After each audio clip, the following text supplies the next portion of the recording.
এখন আসেন আমরা একটু কানাবিলের ঘটনা শুনে আসি। কানাবিল তো ফুলের বিলের পাশেই। তো এটাও যথারীতি বক্কার চাচা বলেছেন মিকেল ভাইকে, ওই ফুলের বিলের দক্ষিণ পাশে এই কানাবিলের অবস্থান। কানাবিলে কালু নামের একজন ব্যক্তির সাথে ভয়ের ঘটনা ঘটেছিল। এই কালুর বাড়ি হচ্ছে এই বক্কার চাচাদের ঠিক 3 বাড়ি পরেই। বক্কার চাচা আর কালুর বাবা এই দুইজন তো প্রতিবেশী, এই দুইজনের সাথে সম্পর্কও ছিল দারুণ। সুখ দুঃখের সব কথা দুজনে আলোচনা করতেন, একে অন্যের সমস্যা এগিয়ে আসতেন। মূলত এই কালুর বাবাই বক্কার চাচাকে ঘটনাটি বলেছিল। কালুর বাবাও কিন্তু একজন কৃষক, চাষবাস করতেন। এই কালু মানে এই কালু যে ছেলেটা, এ ছিল খুবই বেপরোয়া একরোখা জিদি প্রকৃতির একটা ছেলে, আবার বেশ মাথা মোটাও ছিল, মানে বুদ্ধি শুদ্ধি ছিল কম। কালু লেখাপড়া বাদ দিয়ে সারাদিন টো টো করে ঘুরে বেড়াতো, আর খাবারের সময় হলেই বাড়িতে চলে আসতো। বাড়িতে এসে খাওয়া দাওয়া করে আবার বেরিয়ে যেত। সারাদিন ঘুরে বেড়ানো, খেলাধুলা করা, তাস খেলা, এগুলোই ছিল তার কাজ।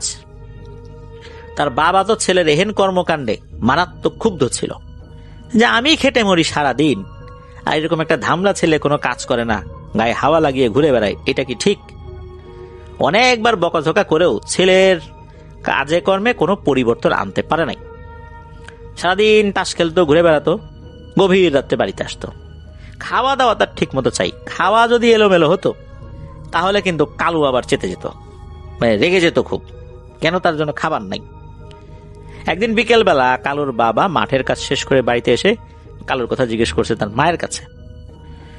আর বলছেন উনি যে কানাবিলে আমাদের জমি যে খেরের নাড়া রয়েছে, অর্থাৎ খড়ের নাড়া, ওনারা খের বলে লোকাল ল্যাঙ্গুয়েজ আর কি। তো যখন খড়গুলো কাটা হয় তখন বেশ এলোমেলো থাকে, এগুলো আবার একটু শুকাতে হয়, একটু ছড়িয়ে দিতে হয়।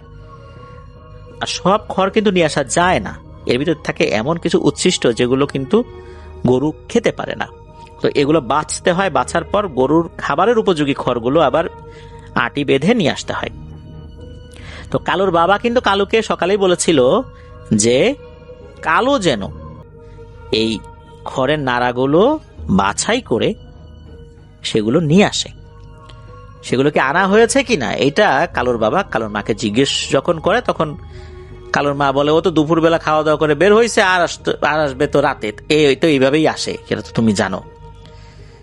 তখন কালুর বাবা খুব রেগে যান যে আমি এত কষ্ট করি আর সে এরকম একটা রুটিন বানায় ফেলছে, 3 বেলা খাবার খাবে, গায়ে হাওয়া লাগিয়ে ঘুরে বেড়াবে আর তাস খেলবে, সে আবার রাত্রে আসবে, কি জমিদার। উনি রাগ করে তখন উনি ওনার স্ত্রীকে বলেন, মানে তুই তুকারি করে তখন বলছেন যে এত রাগ করেছেন যে আজকে রাত্রে কালু যখন খাবার খেতে আসবে তখন তুই ওকে ভাতের পরিবর্তে ভাতের থালায় ছাই দিবি, এটাই যদি ওর একটু বুদ্ধি শুদ্ধি হয়, এতে যদি ওর একটু হুঁশ ফেরে। তখন কালুর মা আবার বলছে যে আরে কি বলো তুমি, ছাই দেয়া যায় নাকি? এ কথা শোনার পর আবার কালুর বাবা আরো রেগে গিয়েছেন, ছাই দিবি না মানে? অবশ্যই তুই ছাই দিবি, কথা দে ছাই দিবি। একটা পর্যায়ে কালুর মা বলে আচ্ছা ঠিক আছে দেবো, যাও। এরপর উনি অন্য একটা কাজে বাড়ির থেকে বেরিয়ে গেছেন, তার অন্য একটা কাজ ছিল, ফিরতে রাত হবে এটা উনি বললেন। এদিকে ওই দিন কালু রাত আনুমানিক 9টার দিকে বাড়িতে ফিরেছে। তো গ্রামে যেখানে ইলেকট্রিসিটি নাই, আর এখন থেকে আরো বেশ কিছু বছর আগের ঘটনা, কিছু বছর বলতে এখন থেকে প্রায় 25 বছর আগের ঘটনা, তখন তো সন্ধ্যার পর পরে মানুষ ঘুমিয়ে পড়ে। এদিকে কালুর বাবা রাত করে ফিরবেন আগে থেকে বলে গিয়েছিলেন, উনি বেশ দূরে একটা কাজে গিয়েছিলেন, এই জন্যই মূলত উনি কালুকে ওই দায়িত্বটা দিয়ে গিয়েছিলেন, যেহেতু উনি ওই দিন রাতের বেলা দেরিতে ফিরবেন। কালু রাত আনুমানিক 9টা, 9:30 বা 10টার দিকে আসছে আর কি। আসার পর ওই যে তার খাবার চাই, এদিকে স্বামীকে কথা দিয়েছেন যে ছাই দেবেন, এখন ছেলেকে তো না খাইয়েও রাখতে পারেন না, এদিকে স্বামীর কাছে ওয়াদা করেছেন, এখন কি করা যায়?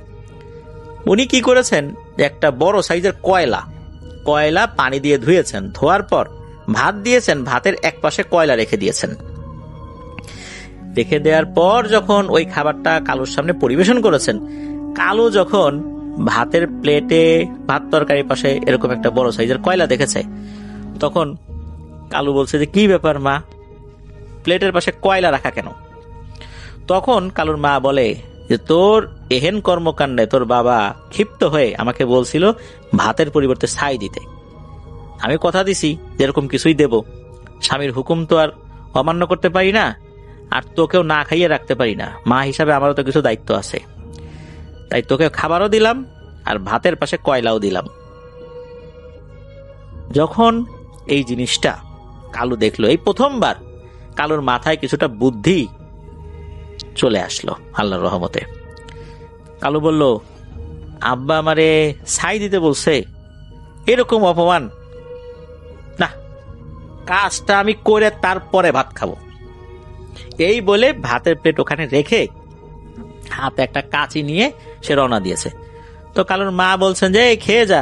তখন কালু বলছেন, না, আমি কাজটা করে এসে তারপর খাবো, তার আগে খাবো না। আমি চললাম যেখানে আমাদের ঘর আছে ওই কানাবিলের দিকে। এই কথা বলে সে হনহন করে কানাবিলের দিকে হাঁটা ধরেছে আর বলতেছে যে ভাতের পরিবর্তে ছাই, এত বড় অপমান, এই অপমান তো আমি সহ্য করব না, কাজ করেই তারপর খাবো, এখন থেকে কাজ করবো, যাও, মানে এরকম বলতেছে আর সে হাঁটছে। কালুর মা উনি দেখলেন যে ছেলে তো কাজ করতে চলে গেল এত রাতের বেলা, যাক, যেহেতু কাজের প্রতি তার একটা আগ্রহ জন্মেছে, কাজ তো সে কিছুই করে না। কালু সে কিন্তু ঠিক মতোই কানাবিলে চলে গেছেন। কানাবিলে যাওয়ার পর দেখে যে ঠিক যেখানে তাদের ওই খড়ের নাড়াগুলো রাখা ছিল সেগুলো সেখানে আছে। সে হাত দিয়ে বাছা শুরু করেছে। কিছুক্ষণ বাছাবাছি করার পর কালু একটা জিনিস দেখতে পায়। সে দেখতে পায় কালু যেই পাশে ওই নাড়াগুলো বাছাবাছি করছে তার থেকে কিছুটা দূরে একটা কালো কুচকুচে লম্বা অবয়ব, কোনো লম্বা জিনিস যদি মাটিতে বসে তাহলেও কিন্তু বোঝা যায় যে সে দাঁড়ালে কতটুকু উচ্চতা হবে। এটা বেশ লম্বা, এতটুকু কালো বুঝতে পারে। লম্বা কালো কুচকুচে একটা অবয়ব বসে কালোর মধ্যে একই রকম ভাবে ওই নাড়াগুলো বাজছে। কালু ওই দিকটাতে যাওয়ার চেষ্টা করলেও মনে হচ্ছে এই দুইজনের মধ্যে কোনো একটা অদৃশ্য দেয়াল রয়েছে, কোনো একটা বিকর্ষণ শক্তি কাজ করছে। ওইদিকে যেতে গেলে মনে হচ্ছে কোনো কিছু একটা তাকে বাতাসের মতো ধাক্কা দিয়ে এদিকে সরিয়ে দেয়, মানে সে কাছাকাছি যেতে পারছে না। তাদের দুজনের মধ্যে দূরত্ব সমান থাকে। কালু তখন দূর থেকে বলে ওঠে, এই কি ডারে তুই, তুই নাড়া বাঁচতেছিস কেন? এগুলো তো আমাদের নাড়া, তা আমাদের নাড়া তুই বাঁচিস কেন? ফাজলামি করতেছিস আমার সাথে, তা দূর হয় এখান থেকে। আসলে কালু প্রথমে কি মনে করেছে যে হয়তোবা কালুর কোনো বন্ধু কালুর সাথে ফাজলামি করতেছে, কারণ কালু তো কাজ কাম করে না, নিশ্চয়ই সে ওই বাড়ি থেকে বের হওয়ার সময় তার কোনো বন্ধু দেখছে, এই জন্য কালুর সাথে ফাজলামি করার জন্য এখানে আসছে। একে তো ভাতের পরিবর্তে কয়লা দিয়েছে, ভাতের পাশে ভাত দিছে, কিন্তু কয়লা তো পাশে দিচ্ছে। এই কারণে কালুর তো মন মেজাজ খুব খারাপ, সে খুবই অপমানিত হয়েছে। তার উপর আবার কালুকে কপি করে। কালু যদি ডান পাশে ঘোরে ওই জিনিসও ডান পাশে ঘোরে, কালু যদি বাম পাশে ঘোরে ওই জিনিসটাও বাম পাশে ঘোরে। মনে হচ্ছে ওই পাশে একটা আয়না রাখা, কালু যা করে ওটাও তাই করে। তখন কালুর তো হয়ে যায় মেজাজ গরম। কালু বলে যে দাঁড়া রে, আমি এই কাঁচিটা নিয়ে তোকে আমি সাইজ করতেছি। এইবার সে কাঁচি খুঁজতে থাকে, তখন পাশে তাকিয়ে দেখে ওই জিনিসটা তাকে আর কপি করছে না, ওই জিনিসটা কালুর থেকে কিছুটা দূরে একটা আইলের উপর দাঁড়িয়ে আছে, এবং আইলের উপর দাঁড়িয়ে হাত পা নাড়িয়ে মনে হচ্ছে তাকে ভেঙচি কাটছে, তাকে উত্তেজিত করতেছে, আর এক ধরনের গড় গড় গড় গড় শব্দ করছে। কালু তখন বলে, দাঁড়া, আজকে তোকে এমন মাইকটা দিব না, তোকে এই বিলের মাটির মধ্যে গেড়ে রাখবো। এই বলে কালু গালিগালাজ করতে করতে ওই জিনিসটার কাছে চলে গেছে, গিয়ে ওই জিনিসটার উপর আক্রমণ করেছে কালু। এই শুরু হয়ে গেল দুইজনের মধ্যে ধস্তাধস্তি। আর এদিকে হয়েছে কি, কালু যখন রাগ করে বাড়ির থেকে বের হয়েছে কাঁচি হাতে নিয়ে, এর অল্প সময় পরেই কালুর বাবা বাড়িতে ফেরত আসছে। বাড়িতে ফেরত এসে বলে, এই তোমার ছেলে কই? তখন কালুর মা বলে যে তোমার কথা মতো তো ওকে দিছিলাম কয়লা, ভাতও দিছি কয়লাও দিছি, কিন্তু কয়লা দেখার পর মনে হলো যে সে খুব অপমানিত হয়েছে। সে রাগ করে হাতে কাছে নিয়ে বলতেছে আমি কানাবিলে যাব, এই খড়ের নাড়াগুলো নিয়ে এসে তারপর খাবো। এই কথা যখনই কালুর বাবা শুনেছে উনি বলে যে সর্বনাশ, তুমি ওরা যাইতে দিলা, হায় হায় রে, আমার ছেলেরে তো এখনই মেরে ফেলবে রে, এই তোরা কে কোথায় আছিস, তাড়াতাড়ি চল, আমার ছেলে মনে হয় আর নাই। কালুর বাবা কিন্তু জানতেন যে ওই কানা বিলে রাতের বেলা গেলে কি পরিণতি হতে পারে। উনি তো চিৎকার চেঁচামেচি শুরু করেছে, আশেপাশের বাড়ি থেকে 3-4 জন লোক চলে আসছে। তারা যে যার মতো হাতে বেশ কেউ লাঠি নিয়েছেন, কেউ কাছে নিয়েছেন, কেউ দা নিয়েছেন, আর সবাই হারিকেন নিয়েছেন। নিয়ে সবাই দৌড়ানো শুরু করেছেন ওই কানাবিলের দিকে। আর কালুর বাবা উনি বলতেছেন, যাহারে আমার ছেলেটারে মনে আর বাঁচাতে পারলাম না রে, ছেলেটারে আমি আর দেখতে পারলাম না। ছেলে যতই অপরাধ করে আসলে ছেলের প্রতি তার দরদ অনেক ছিল, এটাই বোঝা যাচ্ছে। তো উনি তো কান্নাকাটি করছেন, সাথে লোকজন বলছে, আরে তুমি আল্লাহকে ডাকো এবং দ্রুত আমরা যাই, আল্লাহর ইচ্ছায় কিছু হবে না। উনি দূর থেকে আবার চিৎকার করে বলছে, হে বাবা কালু, ভয় পাস না, আমরা চলে আসছি রে, ভয় পাস না। এদিকে কালুর সাথে কিন্তু ধস্তাধস্তি তখন কিছুটা সময় হয়েছে আর কি। ওইদিকে হয় কি, ওনারা যখন কাছাকাছি আসেন, ওনারা কিন্তু ওই সময় যতটুকু চাঁদের আলো ছিল, ওনারা দেখতে পাচ্ছিলেন যে কালু আছে, কালুর মনে হচ্ছে যে কেউ একজন আছে ওইখানে, আর ওইটার সাথে আরেকটা লম্বা কিছু আছে। মনে হচ্ছে দুইটা ধস্তাধস্তি করতেছে, একবার একটা এর শরীর উপরে উঠে বসে, একটা ওর শরীর উপরে উঠে বসে, এরকম ধস্তাধস্তি করতেছে। এদিকে ওনারা চিৎকার চেঁচামেচি করতে করতে আগাচ্ছেন যে, কালু কালু, আমরা চলে আসছি, ভয় নাই রে তোর। তখন নাকি ওই অবয়বটা কালুকে বলে ওঠে, কালু রে, আজকের মতো বাইসে গেলি, লোকজন চলে আসছে, নাইলে তোকে যে কি করতাম, আমাকে তো চিনিস না। এই বলে নাকি ওই জিনিসটা চলে যায়। আর কালুর বাবা সহ অন্যান্য লোকও দেখে একটা লম্বা জিনিস কোথায় যেন দৌড় দিয়ে মিলিয়ে গেল। অন্ধকারে তো আর অত কিছু দেখা যায় না, তবে কিছুটা মনে হয়েছে আর কি তাদের কাছে। তো কালুর কাছে গিয়ে দেখে যে কালুর শরীরের অবস্থা খুবই খারাপ, মনে হচ্ছে খুব হাঁপিয়ে গেছে। সবাই যখন কালুর কাছে যায়, কালুকে জিজ্ঞেস করে যে কি হয়েছিল রে, তখন কালু বলে যে এই ঘটনা। তখন কালুর বাবা বলে, তুই তো পিশাচের খপ্পরে পড়ছিলি, আর একটু হলেই তো শেষ, আল্লাহর রহমতে আমরা ঠিক সময় চলে আসছি। তখন কালু বলতে থাকে যে হ্যাঁ, এটাই হবে হয়তোবা, কেন না কালু নাকি যখন ওই অবয়বটাকে কিল ঘুষি মারছিল, মনে হচ্ছে তুলোর বস্তার উপরে সে কিল ঘুষি মারছে, এমনটাই তার কাছে মনে হচ্ছিল আর কি। তো এরপরে আল্লাহর রহমতে তেমন কোনো সমস্যা হয় নাই। সকালবেলা কালুকে ঝাড়ফুঁক করানো হয়েছিল, ওরকম জ্বর টরও কিছু আসে নাই, ঠিক হয়ে গেছিল, আর কোনো সমস্যা হয় নাই আর কি। তবে 1 সপ্তাহ একটা আমল দিয়েছে, একটা তদবির দিয়েছিলেন আর কি, ওইটা করতে বলেছিলেন। এটাই ছিল এই ঘটনাটা।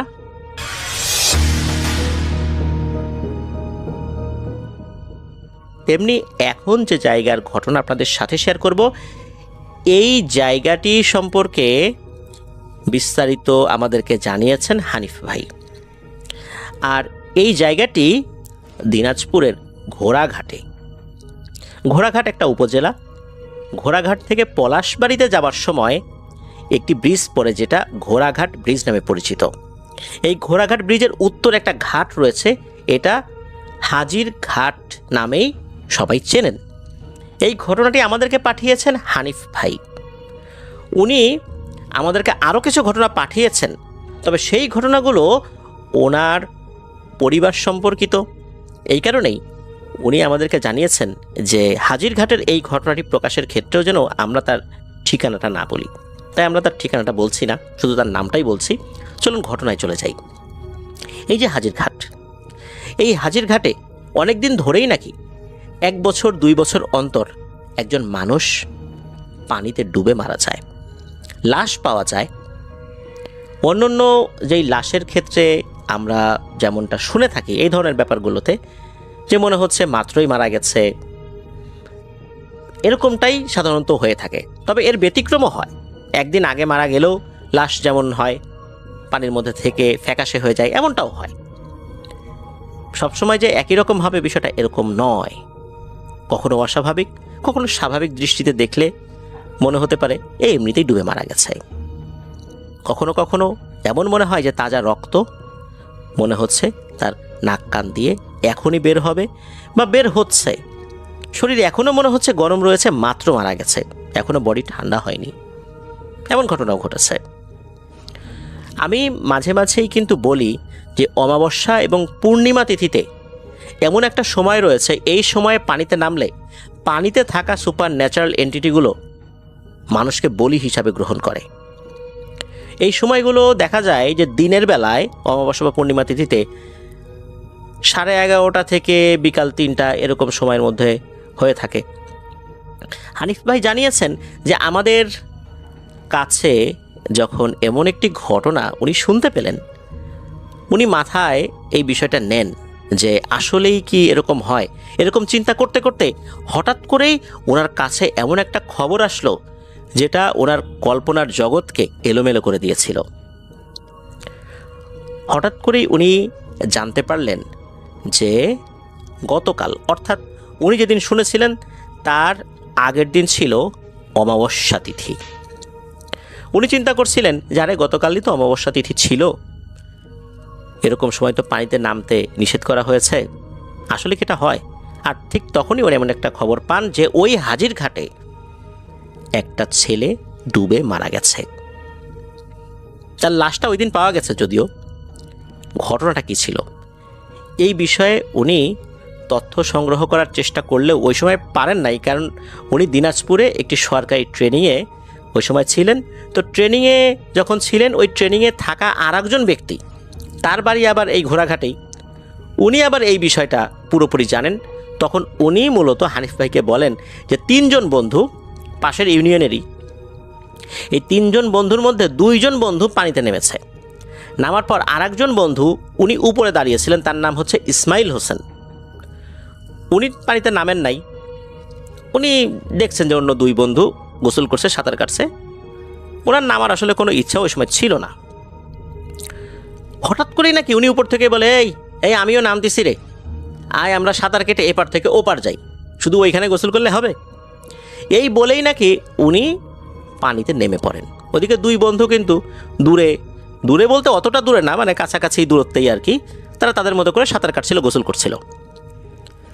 এদিকে উনি যখন নেমেছেন, ওনার নামার উদ্দেশ্য ছিল হচ্ছে যে এপার থেকে ওপারে যাবে, যেহেতু তার আগে থেকেই গোসল করছিল 2 জন, ওনারা 2 জন আবার ওই পারে যাওয়ার জন্য সাঁতার দিয়েছে। দূরত্ব তো খুব বেশি না। হঠাৎ করেই একটা জায়গায় এসে ওই যে ইসমাইল হোসেন, ওই নাকি চিৎকার চেঁচামেচি শুরু করছে, এই আমি এখান থেকে আর আগাইতে পারতেছি না রে, আমারে ধর, আমি মনে হচ্ছে নিচে চলে যাচ্ছি। এরকম চিৎকার যখন শুনেছেন, এই 2 জন আবার ব্যাক করে চলে আসে বা আসা শুরু করেছে। তবে এই 2 জনের মধ্যে একজন একটু বেশি এগিয়ে গিয়েছিল। উনি প্রথম দিকে ওই জায়গাটাতে যেখানে আর কি চলে আসছেন, ওইখানে কিন্তু দাঁড়ানো যায়, মানে পানির যেই জায়গাটাতে উনি চলে আসছেন, এখানে পায়ের নিচে মাটি পাওয়া যায়। কিন্তু আরেকজন সে তখনও কিন্তু ওই মাটি লেভেল পর্যন্ত আসে নাই। তো উনি ওইখান থেকে ঘুরে যান, ঘুরে ওই বন্ধুর দিকে যেতে থাকেন। অল্প সময়ের মধ্যে সেই বন্ধুর কাছে পৌঁছেও যান। তো ওই বন্ধু নির্দিষ্ট একটু জায়গার মধ্যে বারবার ঘুরপাক খাচ্ছে, সে কিছুতেই ওখান থেকে বের হতে পারছে না। এখানে প্রত্যেকে কিন্তু খুব ভালো সাঁতার জানে, বিশেষ করে যেই বন্ধু আটকে গেছে একটা নির্দিষ্ট জায়গায়, সে এই 2 জন থেকে আরও ভালো সাঁতার জানে। ওই বন্ধু যখন ওখানে পৌঁছে যায়, পৌঁছে যাওয়ার পর বলে যে, এই তুই আমাকে ধর, আমার পিঠে হাত রাখ, আমি সাঁতার কাটি, তুই আমার সাথে সাথে আয়। এদিকে হয় কি, এই যে বন্ধু, সে তো কিছু সময় আসলে পানির মধ্যে এলোমেলো হাত পা ছোড়াছড়ি করতে করতে তার শরীরের শক্তিটাও আসলে ক্ষয় করে ফেলেছে অনেকটাই। সে আসলে যে হাত দিয়ে ধরে রাখবে এই শক্তিটাও তার হাতে ছিল না। সে কি করেছে, ওই বন্ধুর কাঁধের উপরে এমন ভর দিয়েছে যে ওই বন্ধু পানির নিচে ডুবে যাচ্ছে। আর যেই বন্ধুটা নির্দিষ্ট একটা জায়গা থেকে বের হতে পারছিল না, তার শরীরটাও নাকি অনেকটা ভারী হয়ে গিয়েছিল। পানির মধ্যে কিন্তু মানুষের শরীর অনেকটা হালকা হয়ে যায়, কিন্তু মনে হচ্ছে তার শরীরটা অনেক বেশি ভারী হয়ে গেছে। যখন ওই বন্ধু তার শরীরের উপর ভর দিয়েছে, তখন এ তো আবার ডুবে যাচ্ছে, এ তো সাঁতার কাটতে পারছে না। সে কোনো মতো উপর দিকে একটু উঠে সামনে থাকা ওই বন্ধুকে বলছে, এই তুইও তাড়াতাড়ি আয়, আমি তো আর পারতেছি না রে। সে তখন তাড়াতাড়ি আবার আগানো শুরু করেছে। এভাবে 2 জন মিলে ওই বন্ধুকে ওই নির্দিষ্ট জায়গা থেকে বের করে আনার চেষ্টা করছে। ওখানে যে পাক সৃষ্টি হচ্ছে বিষয়টা এরকম না। ওই 2 বন্ধু কিন্তু ওখানে স্বাভাবিকভাবে সাঁতার কাটতে পারছিলেন, কিন্তু ওই যেই ব্যক্তিটা ইসমাইল হোসেন, সে কোনোভাবে ওইখান থেকে বেরোতে পারছিল না। এই 2 বন্ধু মিলেও কোনোভাবেই ইসমাইল হোসেনকে নির্দিষ্ট একটা জায়গা থেকে কোনোভাবে বের করতে পারছিলেন না। একটা পর্যায়ে ইসমাইল হোসেন আস্তে আস্তে ডুবে যেতে থাকে। প্রথম যে বন্ধুটা ইসমাইল হোসেনকে নিয়ে আসার চেষ্টা করছিল, সে ওই বন্ধুকে আর খুঁজে পায় না। দ্বিতীয় যে বন্ধুটা সে এগিয়ে আসছিল, তার তো শরীরে তখনও বেশ ভালো এনার্জি ছিল। সে একটু ডুব দিয়েছে, দেখি তো ওকে ধরতে পারি কিনা। একটু ডুব দেওয়ার পর মনে হলো হঠাৎ করে ইসমাইল হোসেনের হাতের সাথে তার হাতের একটু টাচ লাগলো, 5 আঙ্গুলের যেই হাতের যেই আমাদের কবজির উপরের অংশ, মনে হলো এখানে টাচ লাগলো। সে তখনও একটু ধরার জন্য একটু নিচে যাওয়ার পরে আর কোথাও খুঁজে পায় না। তারপর তার দম থাকা যতটুকু ছিল, সহনীয় ক্ষমতা যতটুকু ছিল, তারপরও সে আরেকটু নিচে যেয়ে খোঁজার চেষ্টা করেছে, কিন্তু আর পায় নাই। একটা পর্যায়ে তার দম ফুরিয়ে আসলে সে উপর দিকে উঠে আসে। উঠে আসার পর দেখে যে অন্য যে বন্ধু ছিল সেও কেমন যেন হাঁসফাঁস করতেছে। তখন তাকে ধরে নিয়ে তাড়াতাড়ি তীরে আসে। তীরে আসার সাথে সাথে ওরা তো চিৎকার চেঁচামেচি শুরু করছে, এই ইসমাইল হোসেন তো ডুবে গেছে। আশেপাশে লোকজন চলে আসে, লোকজন সে খোঁজাখুঁজি শুরু করে। ইসমাইল হোসেনকে পাওয়া যায় না। ফায়ার সার্ভিসের সদস্যরা আসে, তারাও খোঁজাখুঁজি করে, পাওয়া যায় না। রংপুর থেকেও ডুবুরি দল এসেছিল, তারাও খুঁজে পায়নি। ওই দিন একটা পর্যায়ে উদ্ধার কাজের সমাপ্তি টানা হয়। পরের দিন ইসমাইল হোসেনের লাশ একা একাই ভেসে উঠেছিল। সবচাইতে রহস্যজনক ব্যাপার হচ্ছে, ইসমাইল হোসেন যেদিন মারা গিয়েছিল, হানিফ ভাই জানিয়েছিলেন যে তার ডুবে যাওয়ার সময়টা এবং ডুবে যাওয়ার যেই দিন, এই দিনটা ছিল শনিবার, আর ওইটাও অমাবস্যা তিথি ছিল। আর যে সময়টাতে ডুবেছিল ওই সময়টাই সাধারণত অধিকাংশ মানুষ পানিতে ডুবে যায়, বিশেষ করে বেলা 11টার পর থেকে নিয়ে বিকাল 3টার মধ্যবর্তী সময়ে। অধিকাংশ ক্ষেত্রে এই লগ্নটা এমন সময়ই থাকে। উনি মিলিয়েছিলেন ইসমাইল হোসেনের ডুবে যাওয়ার সময়টা। উনি ভেবে অবাক হন, আসলেই তো এরকম হয়। প্রিয় লিসেনার্স, এতটুকু শোনার পর মনে হতে পারে যে এটা তো একটা সাধারণ ঘটনার মতোই লাগছে, তাহলে এই ঘটনার মধ্যে আসলে অস্বাভাবিকতাটা কোথায়? হ্যাঁ, আমরা এমন একটা টুইস্টে আসব যেটা আপনারা বেশ অবাকই হয়ে যাবেন, এটা বলা যায়। আসুন আরও একটা বিষয় বলে তারপর সেই কাঙ্ক্ষিত স্থানে আমরা চলে আসব। সেটা হলো যে আরও বেশ কিছুদিন আগে একটা ঘটনা ঘটেছিল। সেটা হচ্ছে যে 3 বন্ধু, ওই অন্য 3 বন্ধু আর কি, গোসল করতে নেমেছে। এক বন্ধু তলিয়ে গেছে, তাকে অনেক খোঁজাখুঁজি করেও পাওয়া যায়নি, অনেক খোঁজাখুঁজি করেছে, পাওয়া যায়নি। পরের দিন এই যে 2 বন্ধু, এক বন্ধু তো হারিয়ে গেছে, অন্য 2 বন্ধু আবার নেমেছে যে দেখি তো আমরা একটু চেষ্টা করে দেখি। ওই 2 বন্ধুর মধ্যে একজন, সে পানির নিচে নামা শুরু করেছে। নামতে নামতে নামতে নামতে ওই জায়গা কিন্তু খুব বেশি গভীর না, কিন্তু মনে হচ্ছে সে অনেক দূর নামছে। নামার পর দেখে যে এই বন্ধুটা পানির নিচে একদম শটান হয়ে শুয়ে আছে, কিন্তু বডিটা অনেক শক্ত, মারা গেছে, বডিটা অনেক শক্ত হয়ে গেছে, মনে হচ্ছে একদম পাথরের মতো। তাকে উঁচা করার চেষ্টা করলেও সে ব্যর্থ হয়। এরপর সে উপর দিকে উঠে যায়, উঠে গিয়ে অন্য আরেক বন্ধুকে বলে ওকে তো পাইছি, এই অবস্থা। তখন ওই বন্ধুও নামে। ওই বন্ধুও নামার পর সেও অনেক দূর নিচে নামার পরে দেখে যে সেই বন্ধুর একই অবস্থা, সে পানির নিচে একদম সমান, আমরা অনেক সময় লাশ শুয়ে থাকতে দেখি না, ওই রকম। সেও যখন দেখলো যে তার বডিটা একদম পাথরের মতো হয়ে আছে, সেও তুলতে পারলো না। এরপরে 2 বন্ধু একসাথে একটু দম বেশি করে নিয়ে, মানে শ্বাস বুকের মধ্যে টেনে নিয়ে ডুব দিল। এই 2 বন্ধু অনেক কষ্টে সেই বন্ধুর লাশটাকে উপরে টেনে তুলেছিল। এই বন্ধুর লাশটা একদম শক্ত হয়ে গিয়েছিল, পুরো বডি একদম সোজা, একদম শক্ত হয়ে আছে। উপরে তোলার পরেও শরীরের কোনো অঙ্গ ওভাবে কোনো বেঁকেও যে গিয়েছে সেটা তারা দেখতে পান নাই। আচ্ছা, এটাও আমরা 8-10টা সাধারণ ঘটনার মতো ধরে নিলাম যে হয়েছে। এবার আসি সেই মোক্ষম যেই স্থান, এই হাজির ঘাটের ঠিক সেই জায়গাটা, সেই জায়গা আসলে কি আছে? ওই হাজির ঘাটে অনেকেই আবার পানিতে নামার জন্য ঝাপাঝাপি করে, লাফ দেয়। এর মধ্যে একজন, সে লাফ দিয়েছে। এমনি সময় লাফ দেয়, লাফ দেওয়ার পর কিছু সময় পরে পায়ের নিচে মাটি পায়, মাটির ওখানে আবার পা ঠেকা দিয়ে একটু চাপ দিয়ে, মানে উপর দিকে প্রেসার দিয়ে উপরে উঠে যায়, আবার সাথে পাশে চলে আসে, আবার লাফ দেয়। তারা কিন্তু জানে যে ওইখানে কোন জায়গায় কতটুকু গভীরতা। অন্যান্য দিনের মতো ওই দিনও সে লাফ দিয়েছে ওই জায়গাটাতেই, সে কিন্তু জানে যে এখানে গভীরতা কতটুকু। এবারে লাফ দেওয়ার পর সে শুধু পানির নিচে যাচ্ছে তো যাচ্ছে, যাচ্ছে তো যাচ্ছে। সে চিন্তা করছে কি ব্যাপারে, এখনো পায়ের নিচে মাটি পাচ্ছি না, ঘটনাটা কি। সে যখন ঝাঁপ দিয়েছে, পানির কিন্তু একটা কালার থাকে, কিছুটা নীলচে টাইপের কালার থাকে আর কি। তো সে যখন এই নীলচে কালারের পানির অংশটা মনে হচ্ছে পার হয়ে গিয়েছে, হঠাৎ করে মনে হচ্ছে সে চোখের সামনে খালি হলুদ দেখছে, পানিটা হলুদ, কিন্তু অন্য কিছু দেখতে পাচ্ছে না। সে যে এরকম ঘর বাড়ি দেখছে, গাছপালা দেখছে, পানির নিচে সে শ্বাস নিতে পারছে, বিষয়টা এরকম না। সে দেখছে হলুদ, আর কিছু দেখা যায় না। আর সে নামতে নামতে হঠাৎ করে তার পা এমন একটা জায়গায় চলে আসে, মনে হচ্ছে সে খুবই তুলতুলে একটা জিনিসের উপরে পা রেখেছে। আর এই জিনিসটা অনেকটা গোলাকৃতির মনে হচ্ছে, দেখতে পাচ্ছে না কিন্তু হলুদ, চারদিকে হলুদ, কিচ্ছু দেখা যায় না, শুধু হলুদ। আর পানির যত নিচে নামা যায় সূর্যের আলো কিন্তু তত কমে আসে, তাই না? ওই জায়গাটা একদম হলুদ। আর সে যে কিসের উপরে পা দিয়েছে এটা বুঝতে পারছে না, তবে সে ফিল করছে যে গরুর একটা বড় আকৃতির ভুঁড়ি কেমন হয়, উপরে সফট হয়, তুলতুলে হয়, মনে হচ্ছে এরকম টাইপের কোনো জিনিসের উপরে সে পা দিয়েছে। আর এর মধ্যে তার দমও প্রায় ফুরিয়ে এসেছে, সে আবার উপরের দিকে ওঠা শুরু করেছে। সে যখন ঝাঁপ দিয়েছে, পা নিচের দিকে, মানে সে নিজের বডিটাকে ছেড়ে দিয়েছে, আস্তে আস্তে আস্তে আস্তে নিচের দিকে যাচ্ছে।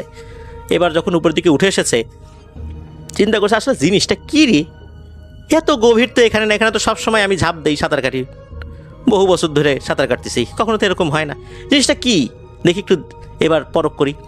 আবার উনি ঝাঁপ দেন, এবারও পা নিচের দিকে, মাথা উপরে, শরীরটাকে ছেড়ে দিয়েছেন, আস্তে আস্তে আস্তে আস্তে উনি ডুবে যাচ্ছেন। ডুবতে ডুবতে ডুবতে উনি কিন্তু অনেক সময় পানির নিচে দম বন্ধ করে রাখতে পারেন আর কি, এই জন্য উনি মোটামুটি অনেকটা সময় ধরে নিচে চলে যাচ্ছেন, ডুবতে ডুবতে ডুবতে ডুবতে।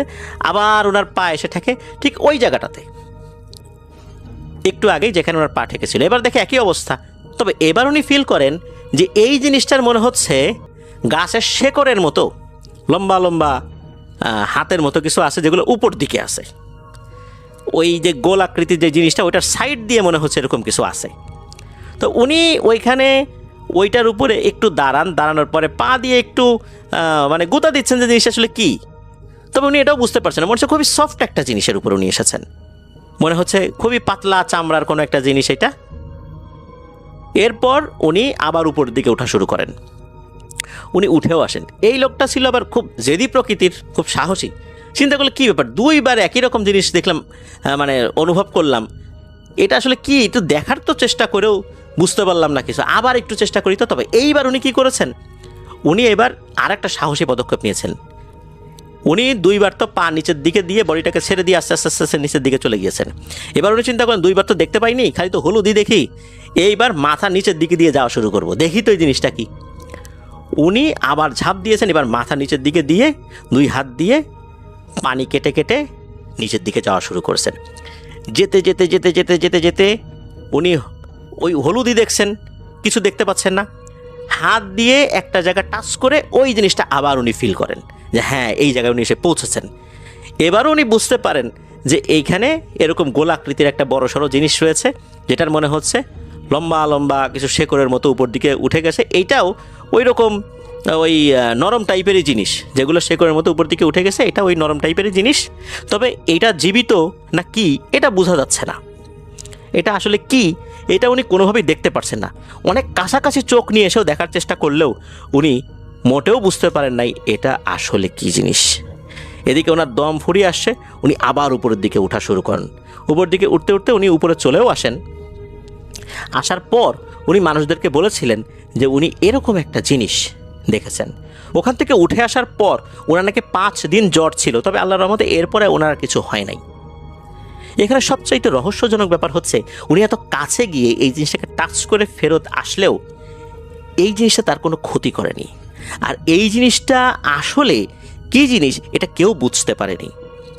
উনি একজন ব্যক্তি যিনি এই জিনিসটাকে টাচ করেছিলেন কিন্তু দেখতে পাননি। ওই জায়গায় এসে পানিটা শুধু হলুদই দেখা যায়, অন্য কিছু দেখা যায় না। অথচ যেই জায়গাটাতে উনি ঝাঁপ দিয়েছিলেন, অন্য অন্য সময় আবার উনি ঝাঁপ দিয়েছেন, উনি ছাড়া অন্য লোকও ঝাঁপ দিয়েছে, তারাও কিন্তু ওই ঝাঁপ দেওয়ার পর কিছু সময় পরে পায়ের নিচে মাটি পেয়েছে।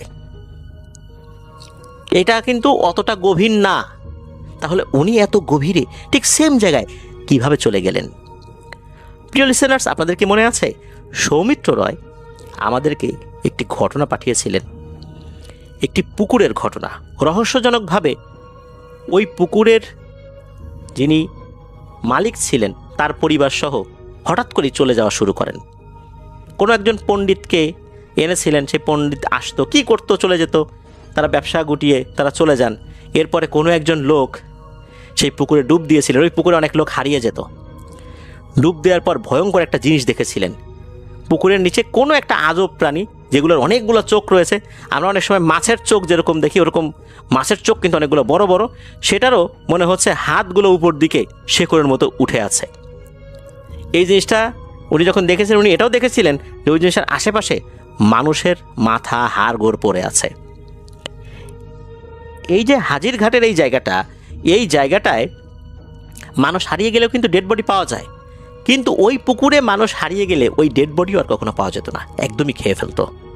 আসলে এই জিনিসটা যে কি, এটা আমরা আসলে বলতে পারবো না। কেননা অন্যান্য ঘটনার ক্ষেত্রে দেখা যায় কোনো একজন হুজুর এসেছে, বলেছে যে কোনো একটা পানির জিন নিয়ে গেছে, দেবে না, ফেরত দেবে না, বা দিলেও অমুক দিন দুপুরবেলায় দিয়ে যাবে, জীবিত দেবে না, এটা সেটা আমরা তো বিভিন্ন ঘটনায় আমরা এটা জানি। কিন্তু এখানে যে জিনিসটা রয়েছে, এর সাথে কি আদৌ কোনো কমিউনিকেট করা পসিবল হয়েছে? লাশ তো ভেসেই ওঠে নির্দিষ্ট সময় পর, কিন্তু এখানে থাকা এই রহস্যময় প্রাণীটা, এটা এই পানির জগতের কোনো প্রাণী, স্বাভাবিক কোনো প্রাণী, নাকি অন্য জগতের এমন কোনো ভয়ঙ্কর প্রাণী যা আমরা এখনো জানি না?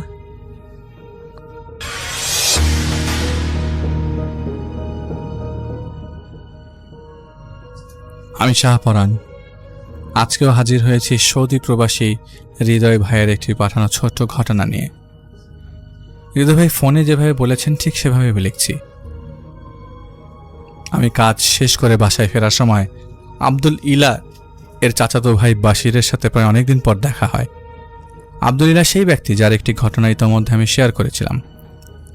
কথায় কথায় আব্দুল ইলার চাচাতো ভাই বশিরকে বললাম, বশির ভাই, আমার সাদিক, বাংলা অর্থ বন্ধু, মানে আপনার ভাই আব্দুল ইলা তো একটা ভয়ের ঘটনা দিয়েছিল, সেই ঘটনাটা বেশ সবার কাছেই ভালো লেগেছে।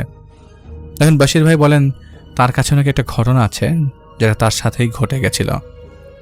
বশির ভাইয়ের কাছ থেকে যেভাবে ঘটনা শোনা হয়েছে ঠিক সেভাবে চেষ্টা করেছেন তিনি বলার। আমি যখন ইয়েমেনে ছিলাম প্রতি রাতে বন্ধুদের সাথে আড্ডা দিতাম। 10টার দিকে খাওয়া দাওয়া শেষ করে নিজের রুমে যেয়ে ঘুমিয়ে যেতাম। আমার বন্ধু সানাদ আমাকে কল দিয়ে বলল, বশির, জলদি আমার বাসার সামনে আসো, ঘুরতে যাব। আমি জিজ্ঞেস করলাম কোথায়? সানাদ বলল, অনেক দূরে, আগে আমার বাসার সামনে আসো, তারপর সব বলবো। আমি রেডি হয়ে ঘড়িতে দেখলাম রাত 2টা বাজে। আমুর কাছ থেকে বেড়াতে যাব বলে অনুমতি নিয়ে গাড়ি নিয়ে বের হলাম। এর মধ্যে আমার বাসা থেকে সানাদের বাসা প্রায় 6 কিলোমিটার দূরত্ব। ওর বাড়ি মানে পাহাড়ের উপর, জাবাল, এটার উপরে গাড়ি রাউন্ডের মতো ঘুরে ঘুরে উপরে উঠতে হয়। কিছু দূর যাওয়ার পর খেয়াল করলাম গাড়ির তেল প্রায় শেষের দিকে। তেল ভরার জন্য একটা পেট্রোল পাম্পের সামনে গিয়ে গাড়ি দাঁড় করালাম। পেট্রোল পাম্পে গিয়ে দেখি লোক নেই, হয়তো যারা কর্মরত ছিল তারা ঘুমিয়ে গেছে। এর মধ্যে আশেপাশে আর কোনো পেট্রোল পাম্প নেই। একটা পেট্রোল পাম্প আছে, তাও এখান থেকে প্রায় 2 কিলোমিটার দূরে। আমি জলদি পৌঁছানোর জন্য একটা শর্টকাট রাস্তা ব্যবহার করি। তো আমি যেই রাস্তা দিয়ে যাচ্ছিলাম সেই রাস্তার বিবরণটা যদি আমি দেই, এই রাস্তার ডান পাশে খেজুর বাগান, আর তার একটু সামনে রাস্তার 2 পাশে আম বাগান, আর আম বাগানের ভেতর একটা মুরগির ফার্ম আছে, আর ছোট একটা পুকুরের মতো আছে যেখানে মরা মুরগি এবং খারাপ জিনিসপত্র ফেলে দেওয়ার জন্য ব্যবহার করা হয়। তো আমি রাস্তা থেকে বাম দিক দিয়ে সেই মরুভূমির ভেতর দিয়ে যাচ্ছি। এর মধ্যে আমার খুব প্রস্রাবের চাপ পড়ে। আমি বাগানের একদিকে গাড়ি সাইড করি এবং কাজ শেষ করে আম বাগানের পাশে যে দেখি একটা সিমেন্টের করা জায়গা। ভাবলাম হালকা বাতাস যেহেতু প্রবাহিত হচ্ছে, একটা সিগারেট খাওয়া যাক। সিগারেট মুখে নিয়ে জ্বালাতে যাব, হঠাৎ করে লাইটারের আগুনটা নিভে যায়। প্রথমে ভাবলাম হয়তো হালকা বাতাস আছে, এজন্য নিজে নিভে যাচ্ছে। পরে আবার জ্বালাতে যাই, আবারও নিভে গেল। পরে আমি গাড়ির ভেতরতে গিয়ে সিগারেট জ্বালিয়ে সেই সিমেন্টের জায়গায় বসে সিগারেট পান করছিলাম। হঠাৎ আমাকে কেউ যেন ধাক্কা দিল, আর আমি বালুর উপর হয়ে পড়লাম। একটু ব্যথাও পেলাম। রাগে বলে উঠলাম, এই ধাক্কা দিল কে? দেখলাম আশেপাশে কেউ নাই। ভাবলাম রাত বেশি হয়ে গেছে, চোখেও ঘুম ঘুম ভাব চলে আসছে, তাই হয়তো আমি নিজের বেখেয়ালে নিচে পড়ে গেছি। পরে বেশি কিছু না, আমি গাড়িতে যেয়ে বসি। ইঞ্জিন অন করে একটু আগাতেই বিড়াল যেভাবে চিৎকার করে ঠিক সেই রকম শব্দ শোনা গেল। আমি চিন্তা করলাম হয়তো চাকার নিচে কোনো বিড়াল পড়ে গেছে, তাই আমি জলদি গাড়ি অফ করে বাইরে বের হই। দেখি কোথাও কিছু নেই। আবার যখন গাড়ির ভেতর ঢুকি, এবার মনে হচ্ছে গাড়ির দরজার কাছে বিড়াল ম্যাও ম্যাও করছে। আমি গাড়ি থেকে আবার বের হলাম। না, বিড়ালের কোনো শব্দ ও চিহ্ন মাত্র নেই। পরে আমি গাড়ির ভেতরে এসে আবার ইঞ্জিন অন করতে যাব, তখন মনে হচ্ছে এবার একটা না 8টা থেকে 9টা বিড়ালের ডাক শুনতে পাচ্ছি। কোনো শব্দ না করে আস্তে আস্তে বের হলাম। মনে হলো যেখানে বসে সিগারেট খেতে চেয়েছিলাম সেখান থেকে আসছে। একটু সামনে এগিয়ে গিয়ে উকি মারার চেষ্টা করলাম। এবার মনে হলো আওয়াজটা আরও একটু সামনে থেকে আসছে, মানে 15 থেকে 20 ফিট দূর হবে। আর একটু আগালাম, আবার মনে হচ্ছে আর একটু দূরে। আমিও আগাতে থাকি, আর বিড়ালের ডাকগুলা সামনে পেছনে যেতে থাকে। একটা সময় আমি বুঝতে পারি আমি আর আমবাগানের ভেতরে আমি আরও ভেতরে চলে যাচ্ছি, গভীরে ঢুকে যাচ্ছি। আর 4 কদম হাঁটলেই ছোট্ট একটা ডোবা। সেই ডোবায় আমি পড়ে যাব। তখনই ভয়ে আমার শির দ্বারা ঠান্ডা হয়ে একদম আমাকে ভয় পাইয়ে দেয়। আমি জমে গেছি, হাত পা নাড়াতে পারছি না। যেহেতু আমি আরব দেশে ছোট থেকে বড় হয়েছি, এগুলো সম্পর্কে আমার একটা ধারণা ছিল। আমার আর বুঝতে বাকি রইল না আমার সাথে কি হচ্ছে। একটা সময় আমি জোরে এক ভোঁ দৌড় দিই। কীভাবে যে গাড়িতে এসে পড়লাম বুঝতে পারিনি, আল্লাহ নিয়ে এসছে। তাড়াতাড়ি গাড়িতে ঢুকে গাড়ির ইঞ্জিন চালু করতে শুনতে পাই সেই বিড়ালগুলো আমার গাড়ির নিচে রাগান্বিতভাবে ম্যাও ম্যাও করছে। আমি খুব স্পিডে গাড়ি চালাতে থাকি। একটা সময় মেইন রোডে চলে আসি। পরে পেট্রোল পাম্পে গিয়ে গাড়ি থামাই, গাড়িতে তেল ভরা শেষ করে গাড়িতে উঠবো, তখনই আমার বন্ধু সানাদের কল আসে। তো রিসিভ করার পর সানাদ বলল, তো কোথায় তুমি? আমি উত্তর দিলাম, পাম্পে আছি। পরে সানাদ বলল, ঠিক আছে, জলদি আসো। আমার গাড়ি নিয়ে সানাদের বাসায় যেতে আরও 3 মিনিটের সময় লাগলো। আমার হাত পা কাঁপছে।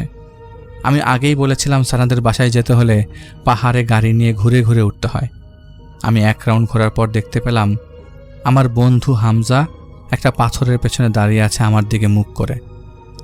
আমি মনে করলাম হয়তো ওর গাড়ি খারাপ হয়ে গেছে। আর একটু আগে সানাদও আমাকে কল দিয়েছিল, হয়তো সানাদ ওকে বলে দিয়েছে আমি আসছি, তাই হয়তো ও আমার জন্য এখানে এসে অপেক্ষা করছে। আমি গাড়ি নিয়ে পাথরের এক পাশে দাঁড়ালাম, ওকে ইশারা করলাম গাড়িতে ওঠার জন্য। হামজা না কোনো কথা না বলে চুপ করে এসে গাড়িতে আমার পাশের সিটে এসে বসলো। আমি গাড়ি স্টার্ট দিয়ে যেতে শুরু করলাম। আমার মনে হলো গাড়ি ভারী হয়ে গেছে, সামনের দিকে এগোচ্ছে না। অ্যাক্সেলারেটারে পাড়া দিলাম, তারপরও গাড়িটা ভারী লাগছে, অথচ গাড়ির ভেতরে শুধু আমি আর সে। হয়তো অ্যাক্সেলারেটারের নিচে কিছু একটা পড়েছে। এই ভেবে উকিয়ে দিয়ে নিচের দিকে তাকাতেই আমার আরও একটা জিনিস চোখে পড়ল। সেটা হচ্ছে হামজার পাগুলো বিড়ালের মতো। মাথা উঠে হামজার দিকে নজর পড়তে দেখি হামজা আমার দিকে তাকিয়ে হাসছে। সামনের দিকে তাকিয়ে দেখি আমি প্রায় সানাদের বাসার কাছাকাছি চলে এসেছি। আমি ভয়ে গাড়ি ব্রেক করে দিয়ে একটা ভোঁ দৌড় দিই। সানাদের বাসার গেটের কাছাকাছি এসে আমি জোরে জোরে ডাকতে থাকি ওকে। সানাদ বাসা থেকে বেরিয়ে আসে, সাথে হামজা সহ আরও 3 জন। আমি ওদের সামনে গিয়ে পড়ে যাই। উঠে বসার শক্তিটুকু আমার ছিল না। ওরা সবাই মিলে আমাকে ধরাধরি করে বাসার ভেতরে নিয়ে সোফায় বসিয়ে দেয়। আমি পানি খাবো সানাদকে ইশারায় বুঝালাম। সানাদ পানি নিয়ে আসলো। তো পানি খাওয়ার পর আমি বললাম, ওরা অভয় দিয়ে বলল যে এগুলো কোনো ব্যাপার না, এমনটা হয়েই থাকে। প্রায় 1 ঘন্টা পর আমরা সানাদের বাসা থেকে বের হলাম সেই জায়গায় যাওয়ার উদ্দেশ্যে যেখানে আমাদের যাওয়ার কথা ছিল। আমি সানাদকে বললাম, তুই ড্রাইভ কর। আমরা সকালে সেই জায়গায় পৌঁছালাম। গাড়ি থেকে নেমে দেখি অনেক সুন্দর জায়গা, আঁকাবাঁকা ছোট খালের মতো নদী বয়ে গেছে। নদীর পাশ দিয়ে গেছে কাশবনের মতো ইকর গাছ। আমরা তাঁবু গেড়ে সবাই একসাথে বসে চা বানাতে লাগলাম, গল্প করছিলাম। ঠিক এইটুকুই মনে ছিল, এরপর আর কিছুই বলতে পারি না। হুঁশ ফিরে দেখে আমি আমার বাসায়, পাশে আব্বু আম্মু ভাই বোন সবাইকে দেখি, কিন্তু আমার বন্ধুদের দেখছি না। আব্বুকে জিজ্ঞেস করলাম আমি এখানে কেন, আমার বন্ধুরা কোথায়? এরপর আব্বুর মুখ থেকে যা শুনি তা আব্বু বললেন, বাসা থেকে দুপুরে নামাজ পড়তে মসজিদে যাওয়ার জন্য বের হবেন, ঠিক ওই সময় দেখেন সানাত সহ 4 জন তোমাকে নিয়ে আসছে। তোমার গাড়ি থেকে নামানোর সময় দেখি তোমার পা বাঁধা। আমি সানাতকে জিজ্ঞেস করলাম কি হয়েছে বাবা, ওর পা বেঁধে রেখেছো কেন? সানাত বলে আমরা চা খাওয়ার জন্য বসেছিলাম আঙ্কেল। তখন বশির বলে সানাত খালের উপরে ওই মেয়েটা আমাকে দেখে হাসছে, দেখ দেখ দেখ মেয়েটা হাসছে। আমি তাকালাম, সেদিকে কাউকেই দেখলাম না। বশিরকে বললাম আচ্ছা তুই কি পাগল, এই মরুভূমিতে তার উপরে নির্জন জায়গায় মেয়ে আসবে কোত্থেকে? বশির বলল মেয়েটা আমাকে ডাকছে। এই কথা বলেই বশির ছুটে গেল, দৌড়ে চলে গেল। আমরা ভাবলাম ও হয়তো মজা করছে আমাদের সাথে, কিন্তু বশির এক লাফ দেয় খালে। ওই খালে পানি দেওয়ার জন্য যে পাম্প আছে, বশির সেই পাম্পের দিকে যাচ্ছে খাল পার হয়ে। পরে রাতের কথা মনে পড়লো, আমরা ওর পেছনে দৌড় দিয়ে গিয়ে দেখি বশির পাম্পের ড্রেনে নিজের মাথা নিজেই পানিতে চুবানি দিচ্ছে। আমরা গিয়ে বশিরকে ধরে ফেলি। আমাদের হাত থেকে হাত ছাড়িয়ে ও আবার দৌড় দেয়। অনেক কষ্ট করে ওকে আবার ধরে খাল পার করে গাড়িতে নিয়ে আসলাম। তো আমরা দেরি না করে শেখ আল নাসিদকে ফোন খবর দিয়ে আসতে, শেখ আল নাসিদ এসে তোমাকে ঝাড়ফুঁক করে রাতে ঘুম পাড়িয়ে দেয়। রাতে তোমাকে তো ঘরে রাখাই যেত না, বের হয়ে যেতে ঘর থেকে। সেদিন কি হয়েছে, পাশের বাসার খালিদ সকালে আমাকে ডাকছে। আমি বের হয়ে খালিদকে জিজ্ঞেস করলাম কি হয়েছে, ডাকছো কেন? সে বলে তুমি নাকি রাস্তায় পড়ে আছো। আমি বললাম বলো কি বলো খালিদ, বাসির তো ঘরে শুয়ে আছে। আমি বাড়ির ভেতরে গিয়ে দেখি দরজা ভেতর থেকে লক। দরজা ভেঙে ভেতরে ঢুকলাম, কিন্তু তুমি ঘরে ছিলে না। রাস্তায় গিয়ে দেখি সত্যি সত্যি তুমি অজ্ঞান অবস্থায় পড়ে আছো। বাসার ভেতরে নিয়ে এসে তোমাকে শুইয়ে দিই, আর সেদিন রাতে আমি তোমার সাথেই ঘুমিয়ে যাই। হঠাৎ রাতে আমার ঘুম ভাঙে, আমি দেখি তুমি ঘর থেকে বেরিয়ে যাচ্ছ। তোমাকে ধরার পরেই তুমি অজ্ঞান হয়ে যাও। পরে তোমাকে আমি বিছানায় শুয়ে দিই, আর আমিও কখন যে ঘুমিয়ে যাই বলতে পারি না। সকালে ফজরের সময় ঘুম ভাঙে, উঠে দেখি তুমি পাশে নেই, দরজা খোলা। বাসার আশেপাশে খুঁজলাম, তোমাকে পেলাম না। 5-6 মিনিট পর একজন এসে বলল বাসির রাস্তার সাইডে পড়ে আছে। এভাবে 3-4 দিন তোমাকে রাস্তা থেকে অজ্ঞান অবস্থায় বাসায় নিয়ে আসা হলো। আমি আবার শেখ নাসিদকে আমার বাসায় আসতে বলি। শেখ নাসিদ বলে যে এশার নামাজের পরে আসবে, কিন্তু সন্ধ্যার পরে গিয়ে দেখি তুমি আর ঘরে নাই। সবাই মিলে তোমাকে খুঁজতে থাকি, কিন্তু কেউ খুঁজে পাই না। পরে তোমাকে যে রাস্তায় পাওয়া গেছে সেটা রাস্তার সামনে যেতে দেখি সবাই কবরস্থানের পাশে যে একটা বড় গাছ আছে, সেই গাছের নিচে তোমার একটা জুতা খুঁজে পাওয়া যায়। আমরা সেই গাছের নিচে কবরস্থানের ভেতর সবখানে খোঁজাখুঁজি করি, কিন্তু কোথাও খুঁজে পাই না। এক পর্যায়ে খোঁজাখুঁজি প্রায় শেষ করে ফেলি, এমন সময় আনমনেই আমার নজর যায় গাছের উপরে। দেখি তুমি গাছের উপর থেকে বসে বসে মিটি মিটি হাসছ। আমি সহ 3-4 জন গাছের উপরে উঠতে যাব, তখনই তোমার ভেতর থেকে মেয়েলি কণ্ঠ বলে ওঠে, খবরদার উপর উঠবি না, ওরে ফেলে দিব। আমি বললাম তুমি কি চাও, আমি তাই দিব, তবুও তুমি ওকে ফেলে দিও না। সে বলে আমাকে মুরগি দিতে হবে, আমি খাবো, না হলে ওকে ধাক্কা দিয়ে ফেলে দিব। আমি বললাম মুরগি দিলে কি তুমি নিচে নেমে আসবে? সে মেয়েলি কণ্ঠে আবার বলে উঠলো হ্যাঁ আসবো। পরে একটি মুরগি কিনতে একজনকে দোকানে পাঠিয়ে দিলাম। সে মুরগি নিয়ে আসার পর সে জিন বলে মুরগি যেন গাছের নিচে রেখে দেই। তো পরে না তার কথা অনুযায়ী মুরগিটা গাছের নিচে রেখে দিলাম। মুরগি নিচে রাখার পরপরই তুমি 5-6 সেকেন্ডের মধ্যে গাছে থেকে নেমে সেই মুরগিটা নিয়ে আবার বানরের মতো উপরে উঠে গেলে। অবাক হচ্ছি সবাই, আর মুরগিটা 2 মিনিটে শেষ করে দিলে। এরপর ধীরে ধীরে নিচে নামতে শুরু করলে। আমি 3-4 জনকে ইশারা দিয়ে বুঝালাম যেন তারা গাছের চারপাশে দাঁড়িয়ে থাকে। বলা তো যায় না আবার যদি দৌড় দাও। যা ভাবলাম তাই হলো, দৌড় দিয়ে যাওয়ার সময় আমরা তোমাকে ধরে ফেললাম, আর তখনই তুমি অজ্ঞান হয়ে গেলে। তোমাকে বাসায় নিয়ে আসার পর শেখ নাসিদ আসলো। তোমাকে দেখার পর জিন হাজির করতে চাইলেন, কিন্তু পারলেন না। শেখ নাসিদ বলেন একজন ওস্তাদ আছেন, আমরা তার কাছে নিয়ে আসবো সকালে, তাকে নিয়ে আসবো সকালে। ওর শরীর আপাতত বন্ধ করে দিয়ে যাই, তাহলে আর কিছু হবে না। এই বলে শেখ নাসিদ চলে যায়। সকালে খবর পাই শেখ নাসিদ খুবই অসুস্থ, অনেক জ্বর, মাথা ব্যথা, বিছানা থেকে নাকি উঠতেই পারছে না। আমি নাসিদকে দেখতে গেলাম।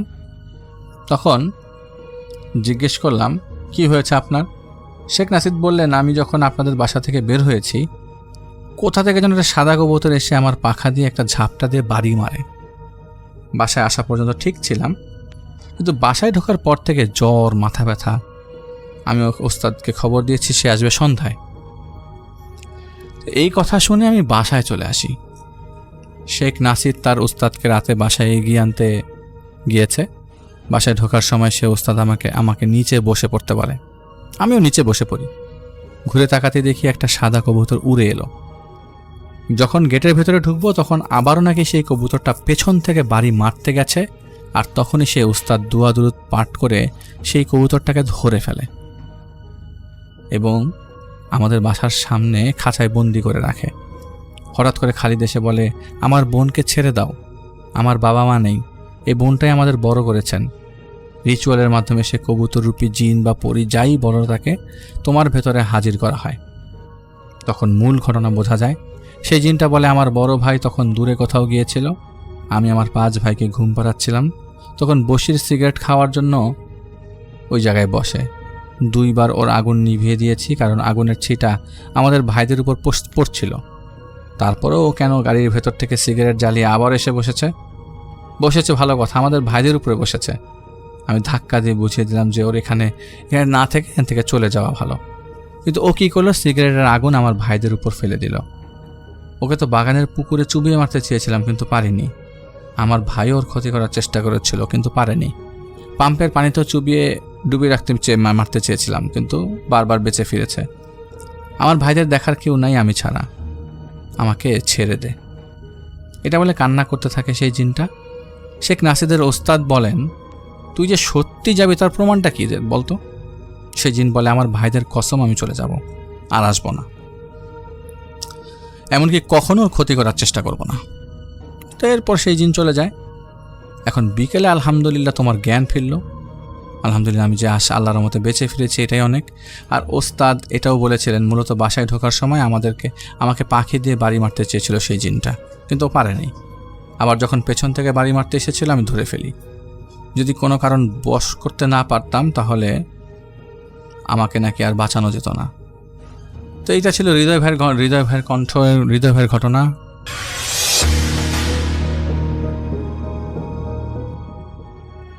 আমি চলে যাচ্ছি মনির সাহেবের ঘটনায়।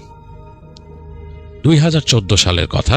তখন তিনি মনির সাহেব প্রথম গিয়েছিলেন সৌদি আরবিয়াতে, তাবুক নামে একটা প্রভিন্সে গিয়েছিলেন। খুব সুন্দর ছিমছাম একটা প্রভিন্স, যেটা সেখানে পাহাড় আছে, আবার সবুজ গাছও আছে, অনেক সুন্দর সবুজ, মানে একেবারেই রুক্ষ মরু না, সুন্দর মরুদ্যান আছে সেখানে, অনেক খেজুর গাছ, পাশে ঝোপঝাড় গাছপালা দেখা যায় বেশ কিছু। একদম খাড়া পাহাড়ও আছে, তার আশেপাশে এই ধরনের সুন্দর মরুদ্যানও আছে। আর ঠান্ডার সময় বেশ ঠান্ডা পড়ে তাবুকে। তো এরকম একটা স্টেটে তিনি যান এবং তিনি গিয়ে প্রথম যেই কাজে তিনি যোগদান করেন সেটা হচ্ছে তাদের পারিবারিক একটা গ্যারাজ, অটো গ্যারাজ। সেখানে গাড়ি ঠিক করা হয় এবং এটা তার 2 ভাই ছিল সেখানে, একজন বড় ভাই একজন ছোট ভাই। তারা 2জন অনেক আগে থেকে সেখানে ছিলেন এবং তারা ওই গ্যারাজটা পরবর্তীতে লিজ নিয়ে সেখানে তারা কাজ শুরু করেন। তো মনির সাহেব সেখানে গিয়েই তাদের সাথে শুরু করেন কাজ। আর তিনি যখন যান তখন তাদের সাথে তার একটা মানে সুন্দর বন্ডিং হয়ে যায়, কারণ যেহেতু 2 ভাই আছে সেখানে, তাদের সাথে খুব ভালো বন্ডিং হয়। তো তিনি বর্ণনা দিয়েছেন গ্যারাজটা হচ্ছে ইন্ডাস্ট্রিয়াল এলাকা বলা হয় এবং সেটা একটু দূরে মানে একেবারে শহরের আউটস্কার্ট এটা।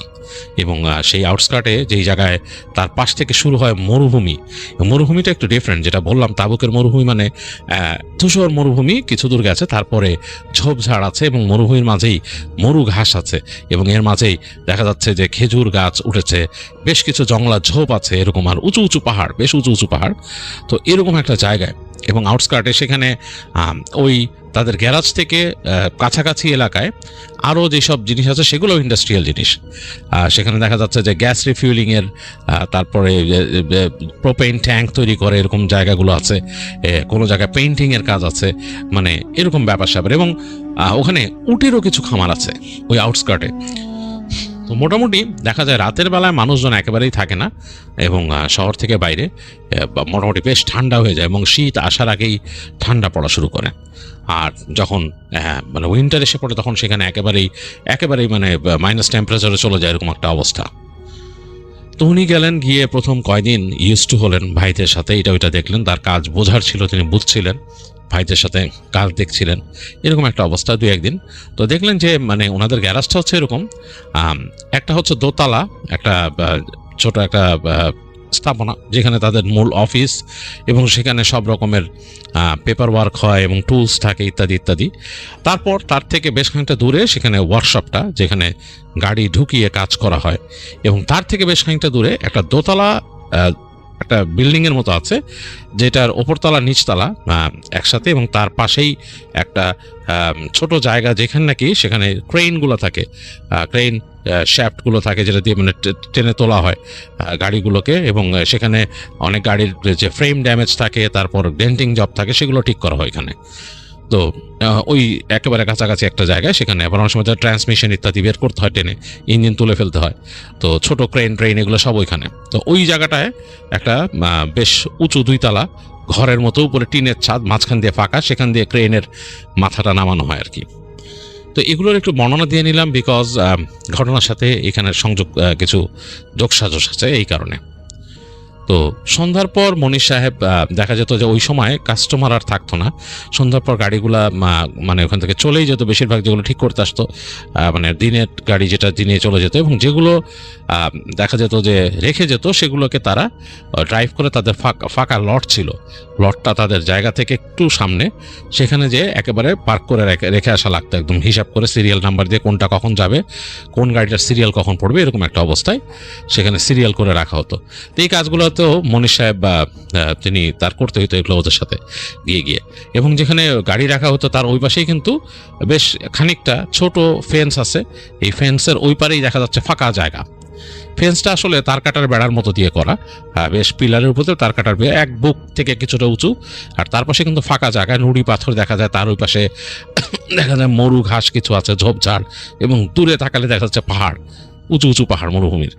বেশ মানে অন্যরকম লাগতো, যেটা মনির সাহেব বলছে যে সন্ধ্যার পর যদি পার্কিং লটে গিয়ে দাঁড়ানো যায়, ওখান থেকে দূরে তাকালে বুকটা কেমন যেন একটু কেঁপে ওঠে, কারণ একেবারে ধূসর, কিছুই নাই, মানে দেখা যাচ্ছে যে মানে ওই যে দূরের পাহাড়গুলো দেখলে মনে হতো রুক্ষ পাহাড়, আর এই যে হালকা পাতলা গাছগাছালি এগুলো দেখলে আরও গা ছমছম করে, মানে একটু অন্যরকম লাগে। একেবারে যদি শুধু বালি হইতো একরকম সিন, কিন্তু এগুলোর জন্য একটু অন্যরকম লাগে নিজের কাছে। তো যাই হোক, সন্ধ্যার সময় অনেক সময় তারা ওই গাড়ি রেখে আসার সময় দাঁড়াইতো, ওখানে গল্পগুজব করতো, ধূমপান করতো। তো তাদের মধ্যে অন্যরকম একটা মানে মিস্টেরি কাজ করতো, মানে তারা একটা মিস্টেরিয়াস মোডে চলে যেত ওইখান দাঁড়ায়, আর আকাশে চাঁদ থাকলে তো কথাই নাই। মাঝে মাঝে দেখা যেত 2-1টা ছোটোখাটো ভূতের গল্প হইতো। তাদের সাথে কিছু পাকিস্তানি শ্রমিকও ছিল, কাজ করতো সেখানে, তারা মেকানিক আর কি। তো তারাও মাঝে মাঝে 2-1টা এরকম কথা বলতো, তো ওরা এড়াই যেত আর কি, আর কথাটা নিত না, মানে দেখা যেত যে যারা ওখানে আসে মূলত তারা এই কথাগুলো শুনতে চাইতো না। তো মনির সাহেব জিজ্ঞেস করছে অনেক সময় যে কেন তোমরা এগুলো নিয়ে আলাপ করতে চাও না, কি ব্যাপার, মানে ভালো তো, মানে বেশ ভয়ের তো জায়গাটা।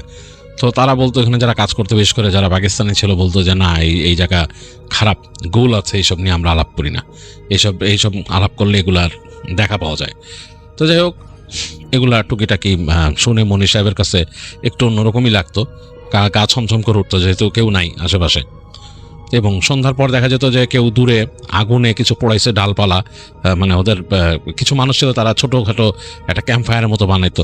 তো দেখা যেত যে একেবারে অন্যরকম লাগতো, সে কাঠ পোড়া, ডালপালা পোড়া গন্ধটা যখন ভেসে আসতো, আর ওই পেছনের দিকে তাকাইলে একটু অন্যরকম লাগতো। তো এরকম কাজ করতে করতে একদিন তারা রাতের বেলা সব গোছায় ফেলছে এবং গ্যারাজ ক্লোজ করবে, এই সময় একটা পুলিশের গাড়ি আসলো। তো পুলিশ প্রায় ওখানে কাজ করে, তো অনেক পুলিশের গাড়ি সেখানে কাজ করাইতো। তো এসে ওই পুলিশের সাথে মনির সাহেবের ভাই, ওনার নাম সম্ভবত জামাল বলছে, তার সাথে ভালো সম্পর্ক ছিল। তো তাকে বলতেছে যে আমার গাড়িটা দেখে দাও, আমার ইমার্জেন্সি লাগবে, এখানে আমার সমস্যা আছে।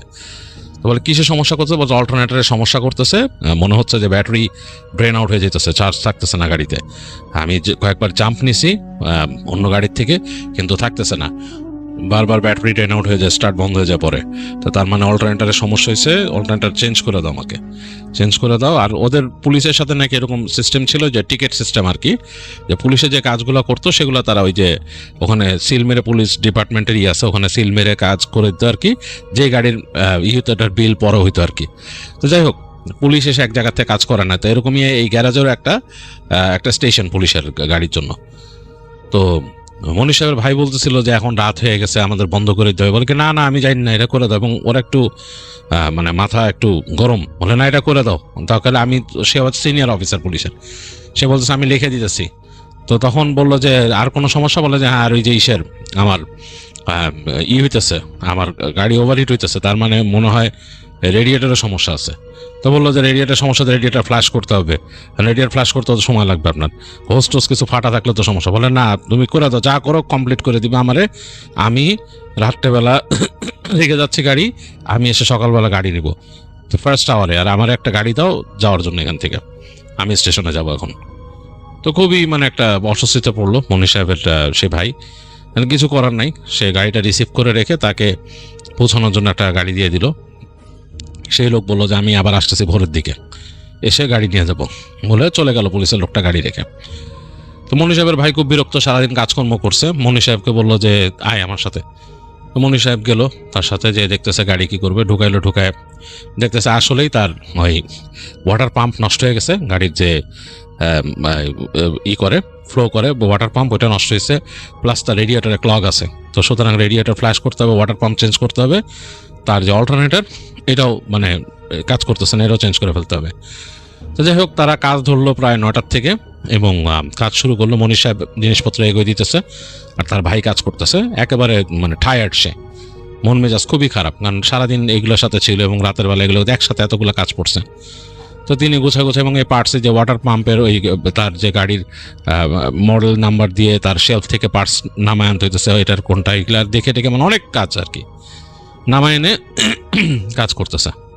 তো মনির সাহেব কিছুক্ষণ থাকলো, তার কাজ টাজ করতেছে। তো তিনি একটা সময় একটু বেরোয় গেলেন হেঁটে ওখান থেকে, বোরিং লাগতেছিল কাজ করতে করতে। তখন প্রায় রাত 1:30-2টা বাজে এরকম একটা সময়। তো বাইরে এসে আড়মোড়া ভাঙতেছেন তিনি, তখন তার চোখ গেল তাদের দূরের বিল্ডিংটার দিকে, যেই বিল্ডিংটা মানে 2 তলা যে বিল্ডিংটা, যেটার পাশে ট্রেন লাগানো আর কি। তো সেটা টিনের ছাদের উপরে তার চোখ গেল, মনে রেখে এটা নড়াচড়া করতেছে। মনির সাহেব চিন্তা করলেন কি নড়ে উপরে, ভালো মতো তাকানোর চেষ্টা করলো, তাকায় দেখতেছে অন্ধকারে বোঝা যাচ্ছে না, চাঁদে ঢাকা, মানে মেঘে ঢাকা চাঁদ। একটু পরে আস্তে করে চাঁদটা বের হয়ে আসলো, আলো পড়তে একেবারে মানে অবাক হয়ে গেল। মনির সাহেব আসলে প্রথমে অবাক হয়েছে, কি মনে হচ্ছে ধূসর কিছু একটা ছাদের উপর বসে আছে, কিন্তু বেশ বড়। তো একবার তিনি ভাবলেন এটা কি কোনো পাহাড়ি ঈগল বা কিছু নাকি। পাহাড়ি ঈগল কিন্তু বেশ বড় হয়, বেশ বড় হয়, অনেকটা শকুনের মতো সাইজ হয় প্রায়, মানে আছে পাহাড়ি ঈগল কিছু আছে বিশাল শকুনের মতো সাইজ। তো তিনি ভাবলেন যে এরকম কিছু নাকি, পরে দেখলেন না, এটা তো আরো বড়, মানে একটা শকুনের 3 গুণ সাইজ হবে, এত বড়। এরকম বড় তো ঈগল বা শকুন কোনোটাই না। মাথা সোজা করলো, তখন তার বুকের মধ্যে ধক করে উঠলো। তিনি তাকায় দেখতেছেন যে একটা পাখির মতো শরীর, একটা পাখির মতো, কিন্তু শরীরটা মানুষের মতো, আর পা দুটো মনে হচ্ছে লম্বা।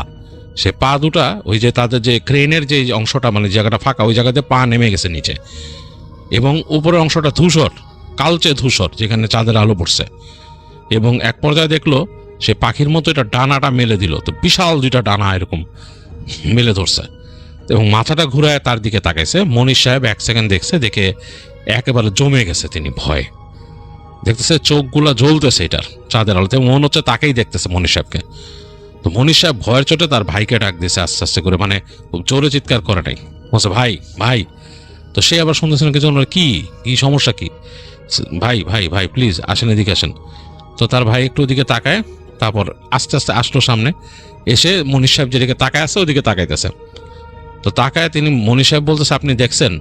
বলে হ্যাঁ দেখছি, তুই মাথা ঘুরে এদিকে চলে আয়, তাকাইস না ওদিকে, তুই মাথা ঘুরে চলে আয়। মনির সাহেব খুব ভয় পাইছে, ভয়ে তিনি মনে মনে কাঁপতে কাঁপতে, মনে মনে দোয়া পড়তে পড়তে হেঁটে তিনি চলে আসলেন তাদের ওই গ্যারেজের ঢোকার যে রাস্তাটা, সেখানে তাকায়। তখন এর মধ্যে একটা শব্দ শুনলেন হালকা, সেটার মধ্যে শব্দটা হলো কেমন জানি দরম দরম, মানে এই যে ওটার ছাদটা ছিল মোটা করগেটের টিনের, সেটার মধ্যে যদি জোরে জোরে পাড়া দিয়ে কিছু যায় সেরকম শব্দ দিয়ে। তাকায় দেখলেন ওই জিনিসটা ওইদিকে ঢালে নেমে গেছে। তো তিনি দৌড় দিয়ে ভিতরে চলে আসলেন, এসে তার ভাইকে বলতেছেন ভাই এটা কি দেখলাম, কি ছিল এটা, আপনি দেখছেন? হ্যাঁ দেখছি, এটা এখানে আসে এরকম, এগুলা এই জায়গাটা খারাপ, ভালো না, এদিকে তাকাইস না, এরকম কিছু দেখলে মাথা ঘুরে অন্যদিকে সরে যাবি। তো মনির সাহেব প্রচণ্ড ভয় পেয়েছে, তিনি আসলে তার শরীর মানে একেবারে শিশির করতেছে, বলছে যে এটা কি মানে খারাপ জিনিস? বলে হ্যাঁ খারাপ জিনিস, এগুলোর দিক তাকাইস না, তবে কারো ক্ষতি করে নেই এখনো, তো সুতরাং এত মানে করিস না বলে তাকে বলে যে থাক, একটু পর আমরা কাজ প্রায় শেষ, কাজ শেষ করে আপনার ঢুকে যাবো বাসায়। তো তাদের গ্যারেজের উপর তলায় ছিল তাদের ঘর আসলে থাকার। তো যাই হোক, খানিকক্ষণ মনি সাহেব ছিলেন তার সেই ভাইয়ের সাথে এবং বেশ ভয় নিয়েছিলেন অনেকক্ষণ।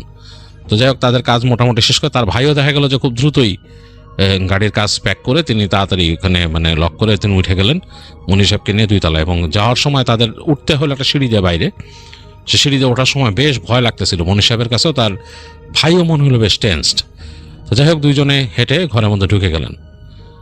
এরপরে তিনি এই ঘটনাটা আর কারো কাছে বলেন নাই মনি সাহেব, তার ভাই বলছে যে খামাকে এগুলো আলোচনা করিস না, এখানে আরও মানুষ আছে, ভয় পাইব, করবো। তো চুপ করেছিলেন মনি সাহেব, নিজের মধ্যে রাখছিলেন, তখন আর কিছু বলেন নাই। কয়দিন পরের ঘটনা, তাদের ওখানে 2জন পাকিস্তানি কাজ করতো, একজনের নাম জালাল, আরেকজনের নাম কি জানি একটা বলছিল উনি, আমার সঠিক মনে নেই।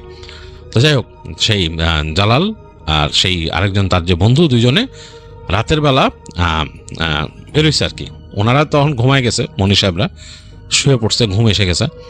তো এই জালাল মাঝে মাঝে রাতের বেলা বেরোইতো, বের হয়ে সে ওই বসে ওখানে হেঁটে যেত, আবার ওই পার্কিং লটের দিকে যেত, যে তারা ওখানে ধূমপান করতো, একটু ঘোরাঘুরি করতো 2জনে। মানে তাদের ভিতরে একটা ব্যাপার ছিল, মানে নিচতলায় তাদের একটা ল্যান্ড ফোন ছিল, ওইখান থেকে তারা চেষ্টা করতো দেশে ফোন করার জন্য, মানে ওই যে কল বুক করে। তো মোটামুটি তারা রাতে জেগে থাকতো বেশ খানিকক্ষণ। তো ওই দিন ওই জালাল আর সাথের যে তার রুমমেট 2জনে বের হয়ে গেছে ঘর থেকে। মনি সাহেবদের ঘুম চলে আসছে, তারা প্রায় ঘুমায় গেছে। তো বেশ খানিকক্ষণ পরে দেখে যে একেবারে ঘরের মধ্যে মানে দরজার উপরে হুমড়ি খেয়ে মানে ধুম ধারাম করে কে পড়লো। তো লাফ দিয়ে উঠছে মনি সাহেব, ঘটনা কি, তার ভাইও লাফ দিয়ে উঠছে, কি ব্যাপার কি। তো দেখলো যে ওই জালাল যে আছে সে ঢুকলো, ঢুকে বলতেছে আবে মনির জামাল इधर क्या है, इधर जिन्नात है, इधर गोल है, तुम लोग देखा क्या पहले। तो মনি সাহেব ভাই বলছে আস্তে আস্তে, আইস্তা বাত করো क्या हुआ, কি হয়েছে। তো বলতেছে নেই মানে দেখা, মানে আমি দেখছি। বলে কি, বলে যে আমি বাইরে গেছিলাম, আমি ওখানে বসে কিছুক্ষণ উপরে বসেছিলাম, তারপরে আমি আস্তে আস্তে একটা সিগারেট খেতে টানতে গেছি নিচে হাঁটতে একটু দূরে গেলাম, গিয়ে আমি ওই যে তোমাদের ওই পার্কিং লটের কাছে দাঁড়াইলাম। তখন দাঁড়ায় বেশ খানিকক্ষণ আমি সিগারেট টানতেছি আর নিজের মতো আসি। তো হঠাৎ করে আমার মনে হলো যে তোমাদের যে ওই চেইন কোপ্পা যে রুম, সেটার উপর দিয়ে কেউ হাঁটতেছে। মনে হলো কি হাঁটে এত রাত্রেবেলা, এখানে কি হাঁটে, এখানে তো আমাদের কোনো বিড়ালও নাই। তো তাকায় দেখি যে মনে হলো ধূসর আলোর মধ্যে, মানে চাঁদের আলো তো ধূসরভাবে পড়ছে, এর মধ্যে বোরখা পরা কোনো মহিলা, এবং সেই মহিলার হাইট বেশ লম্বা, হেঁটে যাইতেছে এবং খুব উদ্ভট। মানুষ যেমন বোরখা পরে থাকলে একটা মেয়ে মানুষ, সে নিচু হলে তার কোমর থাকে এক জায়গায়, পা থাকে একটা হাইটের সামঞ্জস্য থাকে, এটা সামঞ্জস্যটা অন্যরকম। এটার মনে হচ্ছে কোমরের থেকে পা অনেক লম্বা আর পা 2টা কেমন জানি বাঁকা। আমি তো সাথেই মনে করছি এটা চুড়েল জিন্নাত, এটা এখানে কেমনে আসছে। তো আমি অনেকক্ষণ তাকায় ছিলাম, তারপর দেখি এটা আমার দিকে তাকাইছে মাথা ঘুরায়, এবং তার মাথা এই আরব বোরখার মতো। আরব বোরখাতে নিকাব যেটা থাকে, যে নিকাবের মধ্যে কিন্তু চোখের মধ্যে গোল 2টা ফুটা থাকে শুধু, আর কিছু না, আর নিচের দিকে কিছু ঝালর থাকে। তো এটা ঝালর টালর নাই, 2টা ফুটা এরকম অন্ধকারের মধ্যে বলছে কালো একটা ফুটা, মানে ধূসর যে চাঁদের আলোতে পড়তেছে মনে হচ্ছে কালোর উপরে শুধু চোখের জায়গায় 2টা ফুটা, এবং কিছু দেখা যাচ্ছে না, এবং সেটা আমার দিকে তাকায় আছে। তারপরে এটা করলো কি, হাঁটতে কর্নারে যে একটা পা নামায় দিল, এত লম্বা পা তার, সেই পা যা ঠেকলো নিচে মাটিতে, এবং তারপর আরেক পা দিয়ে মাটিতে নামলো আমার দিকে তাকায়। আমি ভয়ে দৌড় দিছি, মানে मैं रह ना सका, मैं दौड़ के ऊपर आ गया। तो बोले যে আমি উপরে আসছি, नहीं भाई मैं इधर नहीं ठहरूंगा, कल से चला जाऊंगा इधर से, মানে আমি এখানে থাকবো না, আমি চলে যাবো কালকের থেকে, আমি থাকবো না এখানে। তো মনির সাহেবের ভাই অনেক বুঝাইলো তাকে যে আরে চিন্তা করো না, এরকম হয়, এটা তো তুমি দেখতেছো রেতকে বহুত নজদিক হাম লোক, মানে এই পাশেই মরুভূমি, তার পাশেই হচ্ছে আমরা এখানে থাকি, তো এইখানে তো এরকম থাকবেই জিন্নাত, কি উঠার রে, হ্যাঁ মানে দোয়া পড়না, মানে দোয়া পড়ে তারপর থাকবা, এত চিন্তা করো কেন। সে বলছে নেই मैं नहीं रहूंगा। এই যে জালাল আসছিল পরবর্তীতে, আসলে খুব নিউ আসছে এখানে, এবং সে প্রচন্ড রকমের ভয় পেয়েছে, সে নাকি আর থাকবে না। তো কি আর করার, মনির সাহেবের ভাই রাতের বেলা উঠে দোয়া পড়লেন, নামাজ কালাম পড়লেন, আর তো কিছু করার নাই, আর ঘুম ভেঙে গেছে। মনি সাহেব ওই খেয়াল করলেন ভাই কি করতেছে, উনি ওরকম দোয়া পড়লেন আর কি। আর ওই জালাল সেও আসলে বসে মানে একেবারে দোয়া পড়েই রাত কাটেলো। তো পরদিন সকাল হওয়ার সাথে সাথেই এই জালাল যিনি ছিলেন তিনি চলে যাবেন, তিনি আর থাকবেন না। কারণ এইখানে অনেকগুলো গ্যারাজ মিলে হচ্ছে তাদের একটা গ্যারাজ কমিউনিটি, এবং এইটা একটা কফিলের আন্ডারে এগুলো কেনা আর কি। তো সুতরাং তাদের সমস্যা হয় না। এই বিভিন্ন জন লিজ নিয়েছেন বিভিন্ন গ্যারাজ, কিন্তু কফিল মানে তাদের মালিক হয়েছে, মানে নাম থাকে আরব মালিক, তার নাম একজনের আন্ডারে এগুলা। তো তাদের এক্সচেঞ্জ হয়, মিস্ত্রি এদিক থেকে ওদিক যায়, এদিক থেকে ওদিক আসে। তো মনীষ সাহেবের ভাই তখন ওকে বিদায় দিল, বললো যে ঠিক আছে তুমি ওখান থেকে আরেকজনকে পাঠাই দিও। তো সে বলতো হ্যাঁ আমি তো পাঠাবো, পাঠানোর আগে কিন্তু বলে দিব তোমার এখানে জিন্নাত আছে। বলে অসুবিধা নাই, তুমি বলেই পাঠাও, কোনো সমস্যা নাই। আর এটা কোনো কিছু না, থাকবেই, মানে এই জায়গায় জিন্নাত থাকবেই। তুমি মরুভূমিতে রাত্রে বসে থাকলে কয়টাতে তোমার সাথে দেখা দিব তার ঠিক নাই। তুমি আসছো এখানে কাজ করতে, তুমি ওখানে দেখো নাই তোমাদের ওই জায়গাতে এরকম বড় বড় রেত আছে, ফাঁকা ফাঁকা জায়গা আছে, তখন ওখানে বুঝো নাই? হ্যাঁ হ্যাঁ জানি, আমি জানি আমাদের ওখানে। আবার এখানে এসে আবার কথা বলো কেন, যে এনে থাকো এনে দেখবে, এখানে থাকেই বিভিন্ন জায়গার মরুভূমি থাকবে, পাহাড় থাকবে, ফাঁকা জায়গা থাকবে, জিন্নাত থাকবেই।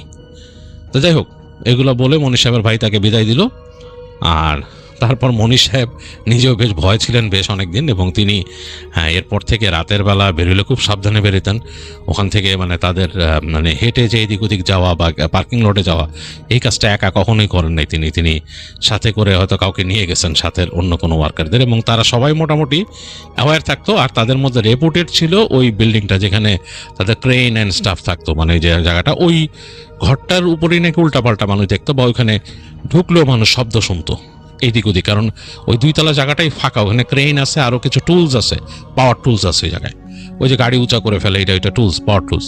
তো ওই জায়গায় ঢুকলেই নাকি মানুষ উল্টাপাল্টা শব্দ শুনতো। তো বুঝতো যে থাকে কোনো জায়গা থাকে, ওইটা স্পটটা একটা হটস্পট। তো এই জন্যই ওই জায়গায় রাতের বেলা এড়ায় চলতো তারা। তো এই ছিল মনির হোসেন সাহেবের পাঠানো একটা ঘটনা।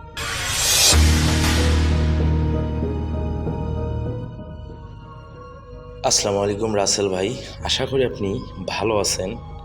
আমি জানি আপনি সব সময় ভালোর দলেই থাকেন। আমার নাম মোহাম্মদ রাজু মিয়া। আমার বাড়ি উত্তরবঙ্গের রংপুর বিভাগে লালমনিরহাট জেলা আদিতমারি থানা।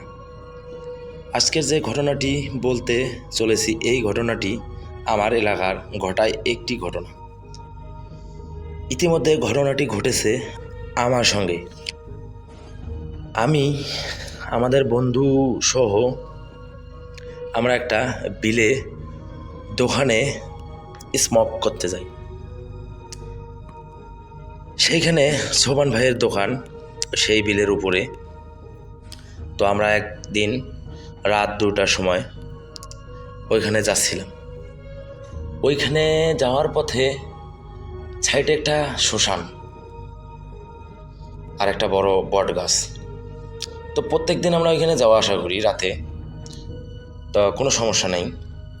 তো সেই দিন রাতে আমরা যখন আমার বন্ধুদের সঙ্গে আমরা যাই সেই দোকানে,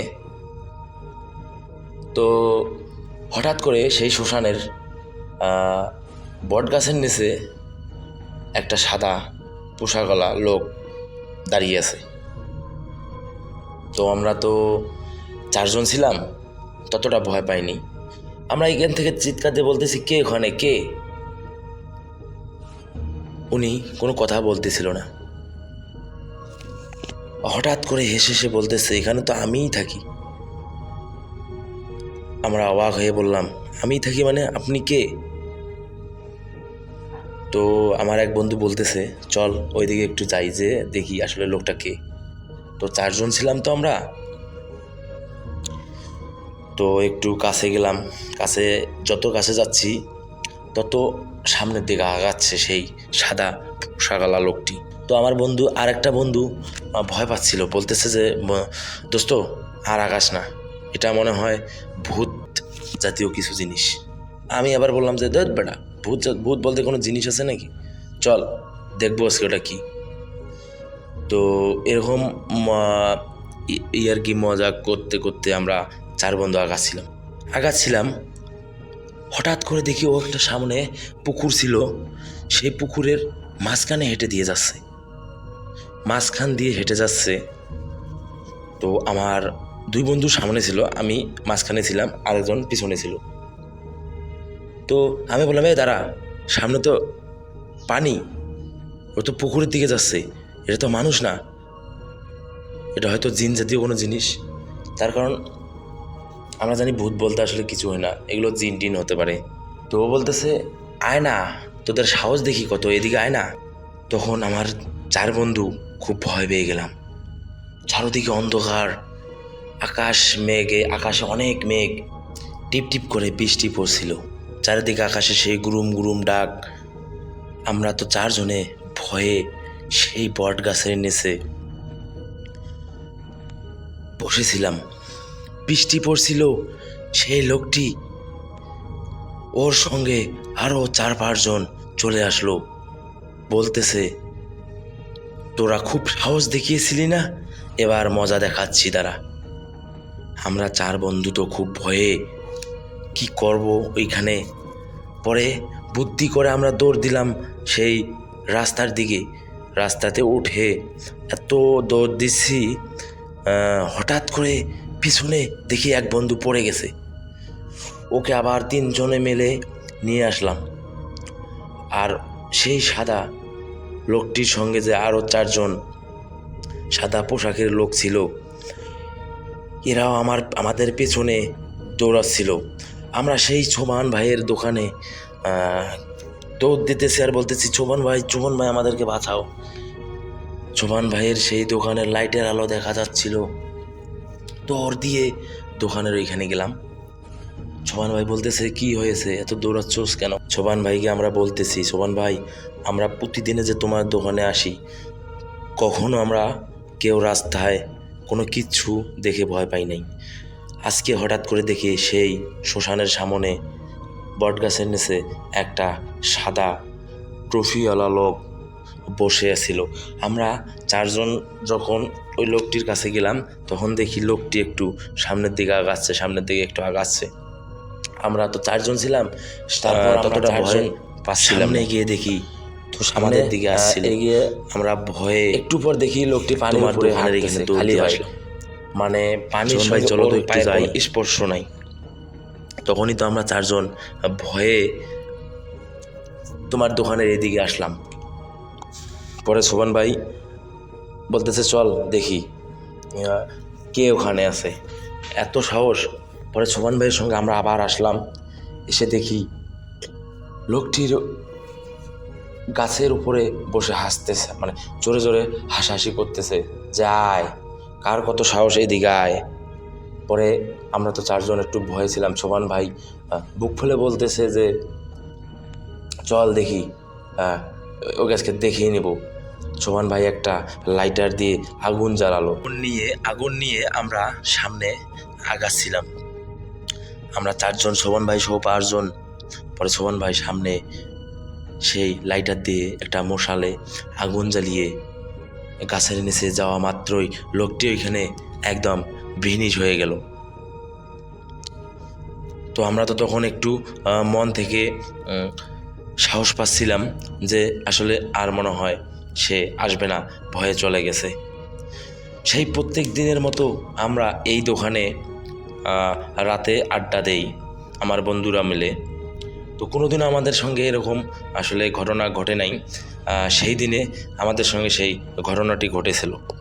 তো রাসেল ভাই, আমার এই ঘটনাটা যদি ভালো লাগে অবশ্যই আপনার চ্যানেলে শেয়ার করবেন।